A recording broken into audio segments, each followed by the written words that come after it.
Hey guys, today we're going to be talking about converting repeating decimals to fractions. So there are some directions that we need to read through, and then we're going to apply them to some examples down below. So the first thing that we are going to do is we're going to let n equal the original repeating decimal. So that's the decimal that's given to you in the problem.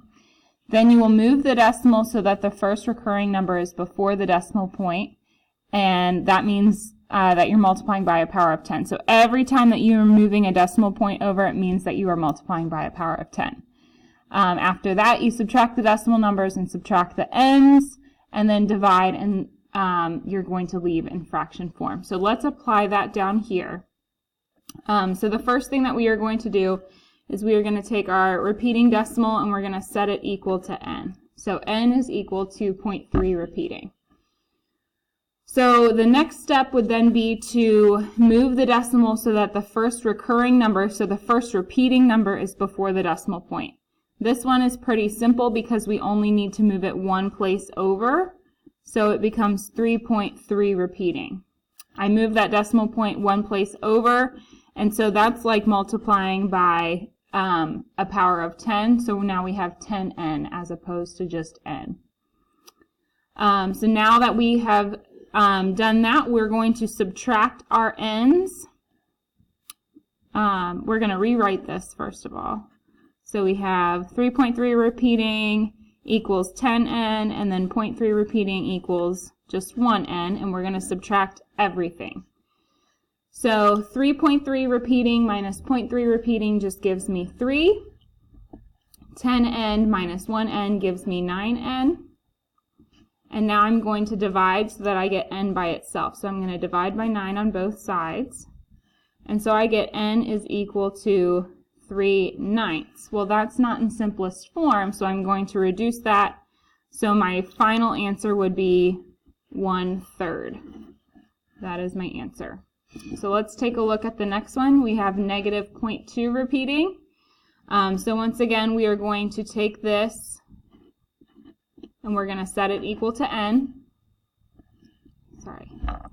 And we are going to move that decimal point one place over so that we have a 2 in front of the decimal point. So we have negative 2.2 repeating.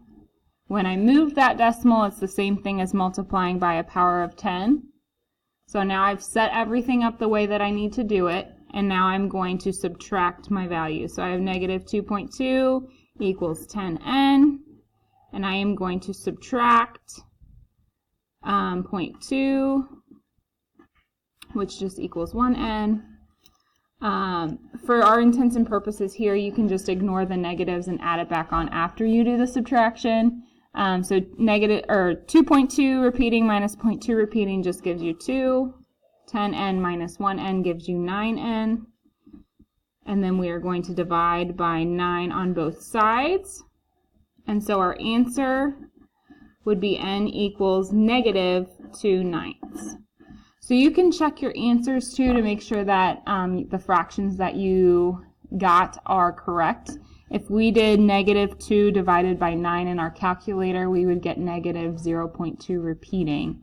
And so that shows that we have converted the repeating decimal to a fraction. All right, so let's look at number 3. So we have negative 1.7 or positive 1.7 repeating. So I'm going to set this up, n equals 1.7 repeating. I am going to move this one over now so that I have a 7 in front of the decimal point. So I'm going to move it over one place. So now I have 10n and 17.7 repeating. And now we're going to subtract. So if I set this up,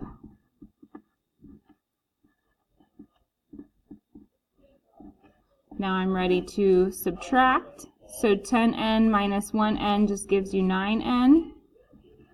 17.7 minus 7.7 just gives you 10. Wait a second. Sorry, guys. This is an error. This should have been 1.7. My bad. Okay, so 17.7 minus 1.7 then gives you 16. So now you have 16. We're going to divide by 9 on both sides. So n equals 16 over 9. We could convert that to a mixed number, and if we convert it to a mixed number, it would be 1 7/9. So this would be improper. There's your mixed number. So I'm going to circle both. All right, moving along. So now we have negative 2.6 repeating. So I'm going to set this up. N equals negative 2.6 repeating.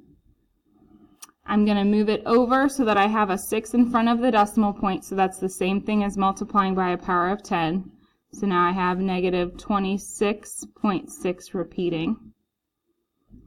And we're going to subtract our n's and our decimals now. So we're going to rewrite it with the decimal, the largest decimal, and the largest amount of n's on top.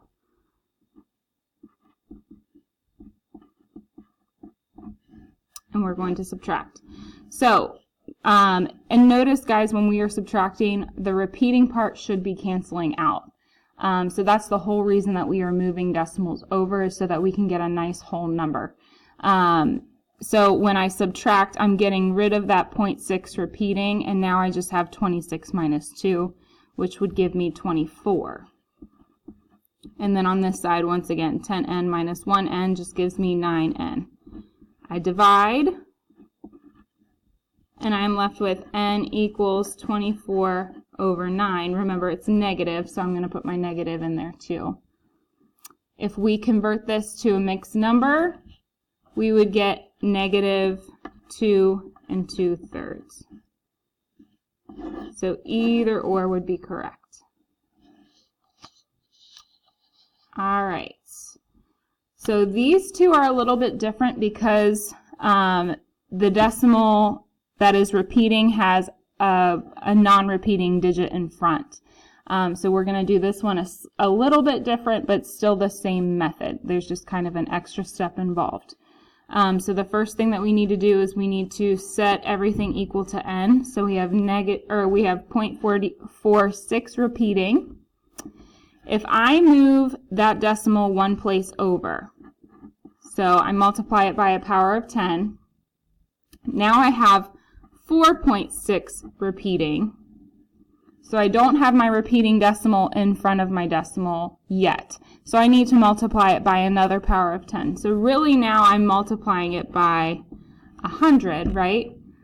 And so now I have 46.6 repeating. So we multiplied by one power of 10 and then an additional power of 10, and now we're good to subtract.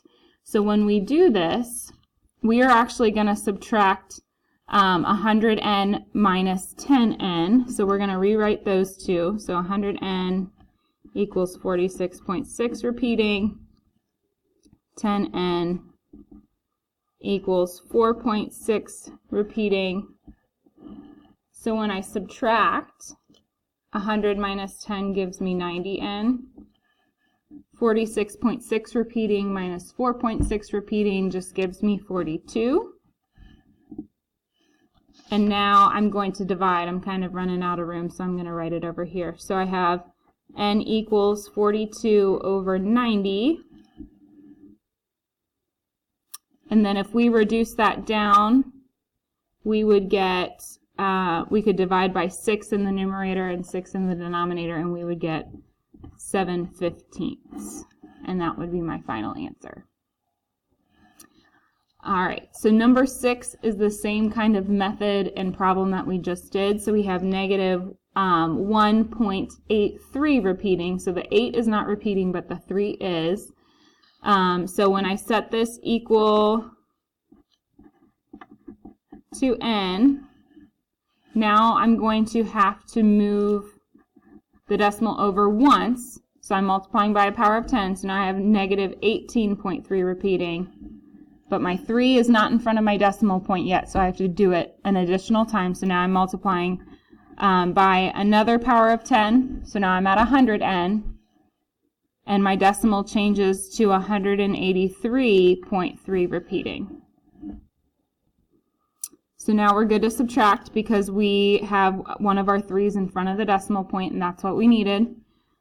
So when I do this, here, I'll write it so that you guys don't get confused. So we're going to put negative 183.3 repeating equals 100n. And then we have 18.3 repeating equals 10n. All right, so when I do this subtraction, I will get 165, because remember my 0.3s will cancel.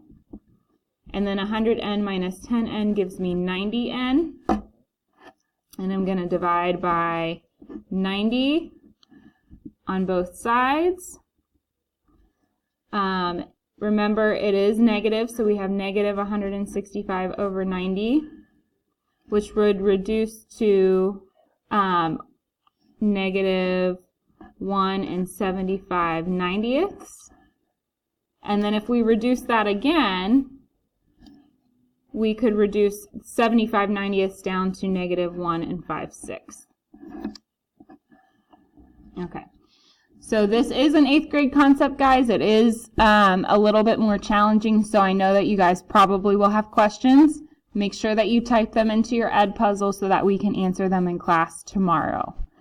All right, we will see you then.